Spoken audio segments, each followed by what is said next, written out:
Hi all, welcome to competitive cracker. ഞാൻ മനു.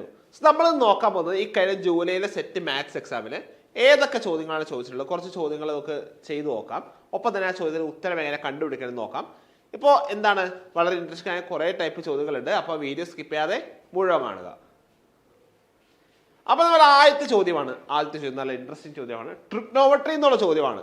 പൊതുവേ set എക്സാമിൻ്റെ അല്ലെങ്കിൽ സെറ്റ് മാത്സിന്റെ സിലബസിൽ മെൻഷൻ ചെയ്യാത്തൊരു ടോപ്പിക്കാണ് എന്ത്? ട്രിഗ്നോമെട്രി. നമുക്ക് ഡയറക്റ്റ് മെൻഷനിങ് ഒന്നുമില്ല. പല ടോപ്പിക്സിന് ഉള്ളിൽ വരുമെന്നല്ലാതെ നത്തിങ് എൽസ്, വേറെ ഒന്നും എന്താണ് ട്രിഗ്നോമെട്രിയെ പറ്റി നമുക്ക് ട്രിഗ്നോമെട്രിയുടെ നിയമങ്ങളെ പറ്റി അങ്ങനെ പഠിക്കാനില്ല. പക്ഷെ നോക്കിയേ, ഇവിടെ ട്രിഗ്നോമെട്രി ഡയറക്റ്റ് ചോദിച്ചേക്കാണ്. അപ്പോൾ നമുക്ക് എങ്ങനെ ചെയ്ത് നോക്കിയാലോ? എന്താ പറയുന്നത്? A plus B plus C 180 degree ആണെങ്കിൽ കോസ് എ പ്ലസ് ബി എത്രയാണ് എന്നാണ് ചോദിച്ചത്. അപ്പോൾ നോക്കിയേ, ഞാൻ വരയ്ക്കുകയാണത്, എഴുതാണ് A plus B plus C is equal to 180 degree. അപ്പോൾ A plus B plus C 180 degree ആണെങ്കിൽ സിമ്പിളായിട്ട് ചോദ്യമാണ് എ പ്ലസ് ബി എത്രയാണ്? എ പ്ലസ് ബി എത്ര വരും? എത്ര വരിക? എ പ്ലസ് ബിയുടെ വില വരിക 180 മൈനസ് സി ആണ്. എന്താണ്? 180 മൈനസ് സി ആണ്. അപ്പോൾ 180 മൈനസ് സി എന്ന ഉത്തരം വന്നു. ഓക്കെ, അപ്പൊ നമുക്ക് എന്താ കണ്ടുപിടിക്കട്ടെ? കോസ് എ പ്ലസ് ബിയുടെ വിലയാണ് ചോദിച്ചത്.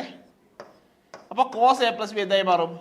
കോസ് 180 മൈനസ് സി ആയി മാറും. അപ്പൊ കോസ് 180 മൈനസ് സി ആയി മാറി. ഇനി നമുക്ക് എന്ത് വരച്ച് നോക്കാം? ആക്സിസ് വരയ്ക്കാം അല്ലെ? അപ്പൊ എല്ലാവർക്കും ആക്സിസ് അറിയാവുന്നതാണ് അല്ലെ? എന്താണ്?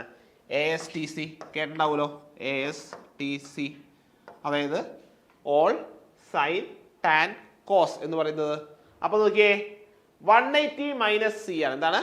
180 മൈനസ് സി ആണ്. അപ്പൊ നോക്കിയേ, നമുക്കറിയാം 180 എന്ന പോയിന്റ് വരുന്നത് ഇവിടെയാണ്. പിന്നെ ഈ മൈനസ് വരുമ്പോൾ എന്താണ്? നമുക്ക് ക്ലോക്ക് വൈസ് റൊട്ടേഷൻ വേണം. അതായത് എങ്ങോട്ട് റൊട്ടേറ്റ് ചെയ്യും? ഇങ്ങോട്ട് റൊട്ടേറ്റ് ചെയ്യും. അപ്പൊ ഏതാണ്? സെക്കൻഡ് ക്വാഡ്രന്റിലാണെന്ത് നമ്മുടെ ഈ ഒരു 180 മൈനസ് സി എന്ന വാല്യൂ വരുന്നത്. അപ്പോൾ 180 മൈനസ് സി എന്ന വാല്യൂ സെക്കൻഡ് ക്വാഡ്രന്റിലാണ് വരുന്നത്. അതിന്റെ കോസ് വാല്യൂ നമുക്ക് വേണം അല്ലെ? കോസ് വാല്യൂ നമുക്ക് വേണം. അതായത് ഇപ്പൊ ഏതാണ്? ഈ ക്വാഡ്രന്റിലാണ് ആ കോസ് വാല്യൂ വരുന്നത്. അപ്പോൾ സെക്കൻഡ് ക്വാഡ്രന്റിൽ സൈനും കൊസീക്കും മാത്രമാണ് പോസിറ്റീവ് ഉള്ളത്. സൈനും കൊസീക്കും മാത്രമാണ് അവിടെ പോസിറ്റീവ് ഉള്ളത്. സെക്കൻഡ് ക്വാഡ്രന്റിൽ പോസിറ്റീവ് ഉള്ളത്. വിച്ച് മീൻസ് എന്ത് പറയാം? നമുക്ക് എന്ത് പറയാം? കോസ് 180 മൈനസ് സി എന്ന് പറയുന്നത് എന്തായിരിക്കും? അതിന്റെ ആൻസർ എന്ത് വരും? കോസിന്റെ വില അവിടെ നെഗറ്റീവ് ആയിരിക്കും. അപ്പോൾ എന്താണ്?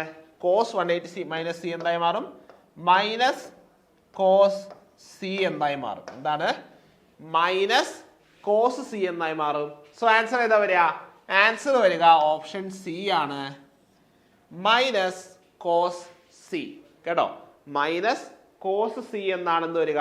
നമ്മുടെ ആൻസർ വരിക. അപ്പൊ നമുക്ക് അടുത്ത ക്വസ്റ്റിലേക്ക് പോകാം. അടുത്ത ക്വസ്റ്റ്യൻ നോക്കുക. എന്താ പറയുന്നേ? A line passes through the point 2, 3 and is perpendicular to the line 3x minus 4y plus 5. What is the equation of the line? ഒരു ലൈൻ പാസ് ചെയ്യുന്നൊരു പോയിന്റ് തന്നെ. എന്താണ്? 2, 3 ആണ് പോയിന്റ്. 2, 3. ഇത് നോക്കുക, ആ ലൈൻ ഏത് ലൈനിന് പെർപെൻഡിക്കുലർ ആണ്?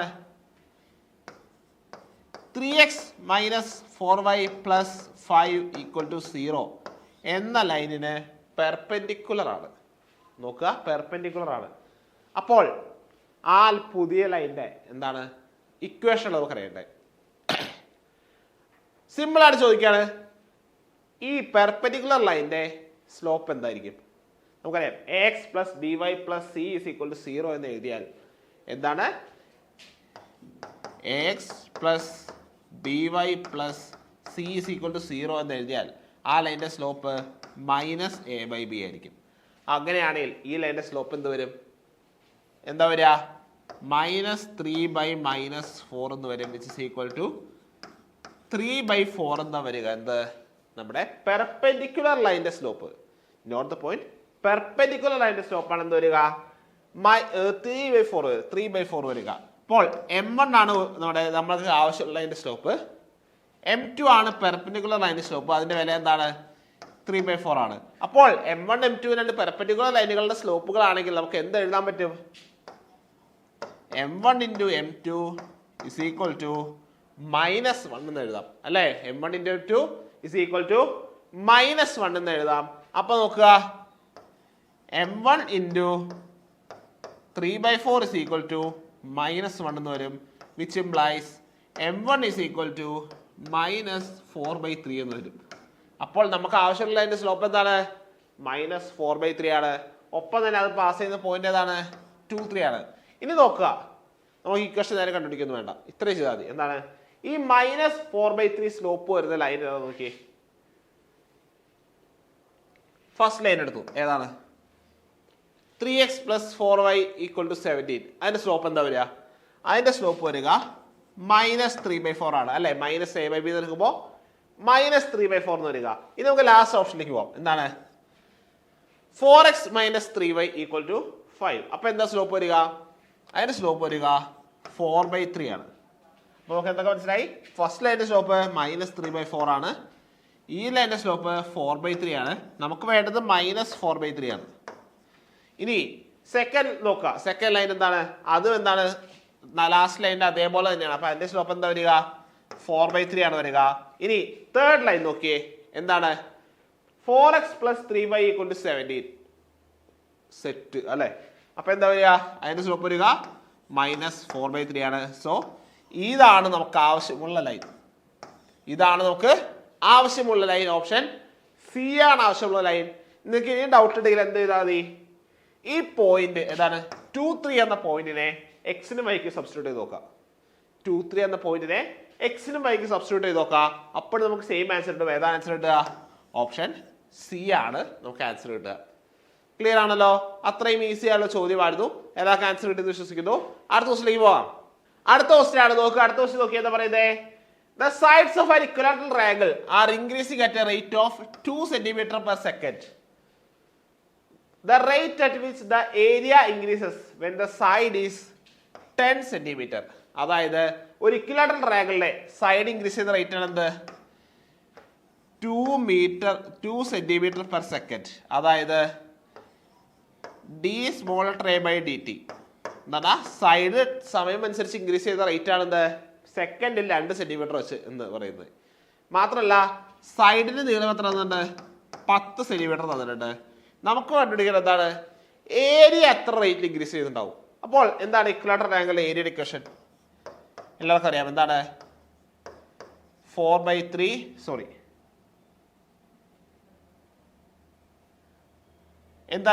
എന്താണ് ഇക്വിലാറ്ററൽ ട്രയാങ്കിളിലെ ഇക്വേഷൻ? എന്താണ്? √3/4a². എന്താണ്? √3/4a². അപ്പൊ നോക്കുക, എ കിട്ടി. നോക്കുക, ക്യാപിറ്റൽ എയുടെ വില കിട്ടി. എന്താണ്? √3/4a². ഒന്നുകൂടെ എഴുതാം, √3/4a². ഇനി എന്തറിയാം? എന്ത് കണ്ടുപിടിക്കണം? ഇതിനെ with respect to time derivative എടുക്കണം. അപ്പൊ എന്താ ചെയ്യാ? dA/dt is equal to √3/4 into a²ന്റെ derivative എന്താണ്? 2a ആണ്. ഇനി വിത്ത് റെസ്പെക്ട് ടു ടൈം ആകാൻ എന്തുകൂടി വേണം? ഒരു dA/dt സ്മോൾ ലെറ്റർ എയുടെ ചേഞ്ച് കൂടി പറയണം. അപ്പൊ നോക്കുക, വെട്ടിക്കളയുക. എന്താണ്? ഈ 2ഉം ഈ 4ഉം വെട്ടിപ്പോവും അല്ലെ. 2ഉം 4ഉം വെട്ടിപ്പോയി. ബാക്കി എന്താ? താഴെ ഒരു 2 കിടപ്പുണ്ട്. അപ്പൊ എന്ത് വരും? √3/2 into a into dA/dt. അപ്പൊ നോക്കിയേ, സ്മോൾ ലെറ്റർ വാല്യൂ എത്രയെന്ന് അറിയാം? 10 സെന്റിമീറ്റർ എന്നറിയാം. dA/dtയുടെ വില എന്താണെന്ന് അറിയാം? 2 ആണെന്ന് അറിയാം. നേരെ സബ്സ്റ്റിറ്റ്യൂട്ട് ചെയ്യുക, നേരെ ഇട്ട് കൊടുക്കുക. അപ്പൊ എന്ത് വരും? നോക്കിയേ, എന്താ വന്നേ? √3/2 into സ്മോൾ ലെറ്റർ വില 10 into dA/dtയുടെ വില 2. ഈ 2 ഒന്നൊരു വെട്ടിപ്പോയി. ബാക്കി എന്തുണ്ട്?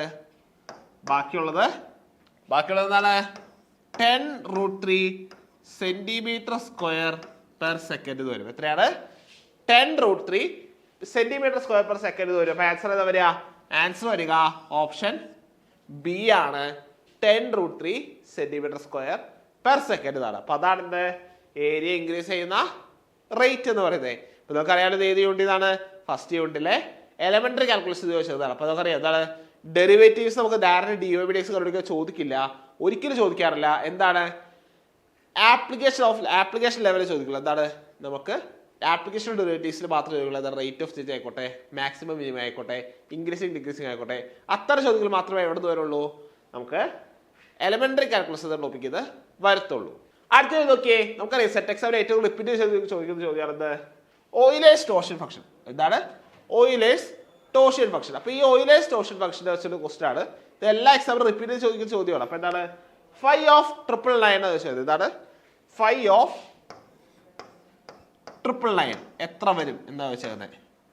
എങ്ങനെ കണ്ടുപിടിക്കുക? 999 എന്താണ്?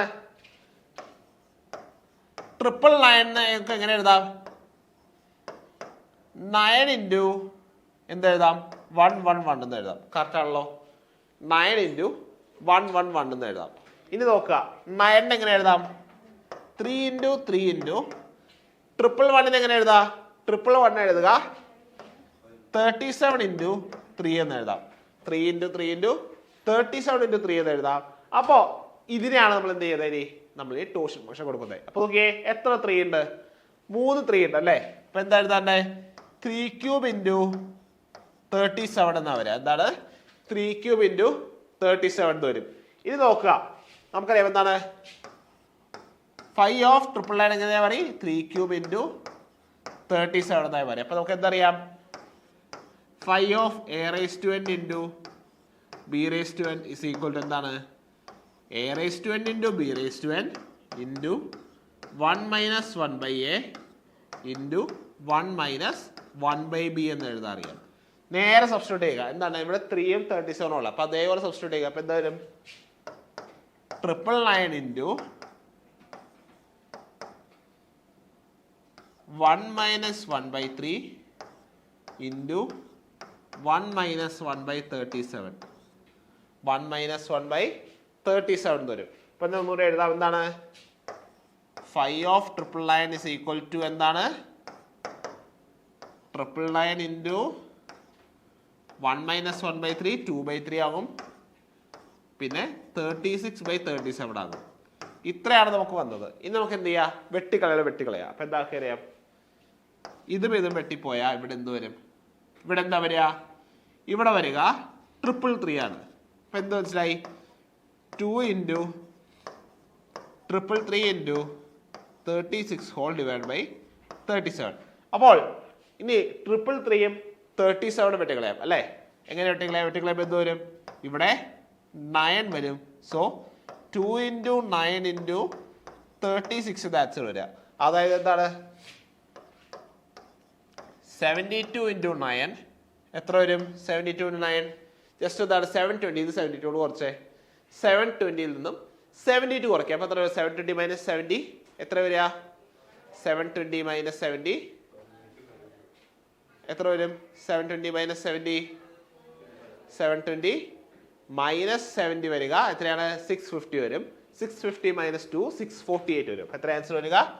648 എന്ന ആൻസർ വരും. So answer is option C. ഏതാണ്? ഓപ്ഷൻ സി ആണെന്ന് വരിക. നമുക്ക് ആൻസർ വരിക എന്താണ്? 648 ആണ് വരിക. എന്താണ് ഈ ഫൈൽ അർത്ഥം? എന്താണ്? 999 അടിയിൽ എന്താണ്? അതിനോട് കോപ്രൈം ആയിട്ടുള്ള 648 നമ്പേഴ്സ് എന്താ പറയുന്നത് കേട്ടോ? അപ്പൊ അതാണ് എന്ത് വരിക? ആൻസർ വരിക. അപ്പോ ഇതേപോലത്തെ ധാരാളം ചോദ്യങ്ങളാണ് പൊതുവെ എന്താണ് സെറ്റ് എക്സാമിന് റിപ്പീറ്റ് ചെയ്ത് ചോദിക്കാറുള്ളത്. അപ്പൊ ഇത്തരം ചോദ്യങ്ങൾ കൂടുതൽ പഠിച്ചാൽ എന്താണ് നമുക്ക് ഈസി ആയിട്ട് ഈ വരുന്ന സെറ്റ് എക്സാം, ഈ ജനുവരിയിലെ സെറ്റ് എക്സാം എന്താണ് നമുക്ക് ക്രാക്ക് ചെയ്യാൻ പറ്റും. ജനുവരിയിലെ ഫെബ്രുവരിയിലാണ് എക്സാം വരുന്നത്. അതായത് ഫെബ്രുവരിയിലെ എക്സാം ക്രാക്ക് ചെയ്യാൻ പറ്റും. അപ്പോൾ ഫെബ്രുവരി 22 നടക്കാൻ പോകുന്ന സെറ്റ് എക്സാമിന് വേണ്ടി ഇപ്പോഴേ പഠിച്ചു നോക്കാൻ നമുക്ക് എന്താ പറയുക? എത്ര ദിവസം ഉണ്ട് നമ്മുടെ കറക്റ്റ് ഏകദേശം 60 ദിവസം, അപ്രോക്സിമേറ്റ്ലി 60 ദിവസം ഉള്ളത് അല്ലേ? ഈ 60 ദിവസം കൊണ്ട് എങ്ങനെ സെറ്റ് എക്സാം പഠിച്ചു തീർക്കാവുന്ന നല്ല അടിപൊളി സ്റ്റഡി പ്ലാനായിട്ട് കോമ്പറ്റേറ്റീവ് ക്രാക്കർ റെഡിയാണ്. ഇപ്പോൾ കോമ്പറ്റേറ്റീവ് ക്രാക്കറിൽ പുതിയ 60 ഡേയ്സിന്റെ സെറ്റിന്റെ ബാച്ച് സ്റ്റാർട്ട് ചെയ്തിട്ടുണ്ട്. ഈ ബാച്ച് ജോയിൻ ചെയ്യാൻ വേണ്ടി നമുക്ക് താഴെ ഒരു ഡിസ്ക്രിപ്ഷനിൽ ലിങ്ക് കൊടുത്തിട്ടുണ്ട്. ആ ലിങ്കിൽ ക്ലിക്ക് ചെയ്യുക. ഒപ്പം തന്നെ നമ്മുടെ ഫ്രീ ഗ്രൂപ്പിന്റെ ലിങ്ക് ഇവിടെ കൊടുത്തിട്ടുണ്ട്. നമ്മുടെ കമന്റ് ബോക്സിൽ പിൻ ചെയ്ത് വെച്ചിട്ടുണ്ട്. അപ്പോൾ ഒട്ടും മണിക്കാതെ ഇപ്പം തന്നെ പഠിച്ചു തുടങ്ങിയാൽ നമുക്ക് ഈ ഫെബ്രുവരിയിലെ സെറ്റ് എക്സാം ക്രാക്ക് ചെയ്യാൻ പറ്റും. അപ്പോൾ ഇതുപോലത്തെ കൂടുതൽ ഇൻഫോർമേറ്റീവായ വീഡിയോസിനും കണ്ടന്റ് വീഡിയോസിനും വേണ്ടി നമ്മുടെ ചാനൽ സബ്സ്ക്രൈബ് ചെയ്യുക. ഒപ്പം തന്നെ ഇതേപോലത്തെ കൂടുതൽ വീഡിയോസിന് ഇതിനൊക്കെ ആവശ്യമുണ്ട് കമന്റ് എന്തെങ്കിലും ഉണ്ടെങ്കിൽ നിങ്ങൾക്ക് ചാനലിൽ നമുക്ക് ഈ വീഡിയോ അണ്ടറിൽ കമന്റ് ചെയ്യാവുന്നതാണ്. അടുത്ത വീഡിയോ കാണുന്നവരെയും താങ്ക് യു.